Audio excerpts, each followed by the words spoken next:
নমস্কার। কবিগুরু রবীন্দ্রনাথ ঠাকুরের লেখা দামোদর শেঠ আমি আবৃত্তি করে শোনাচ্ছি।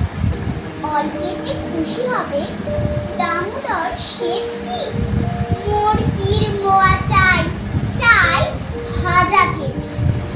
আনবে কুটকি জুতো, মুটকিতে ঘি এনো, জলপাইগুড়ি থেকে এনো কই জিওনো।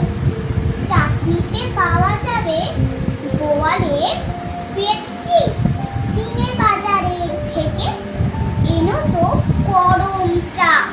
কাকড়ার ডিম চাই চাই যে গরম চা, না হয় খরচা হবে মাথা হবে হেটকি।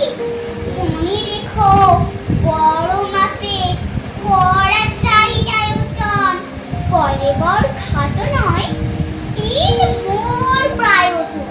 খোঁজ নিও ঝরিহাটে ঝিলিপির রেটকি। নমস্কার বন্ধুরা, আমার কবিতা দামোদর শেঠ আবৃত্তিটা দেখার জন্য তোমাদের সকলকে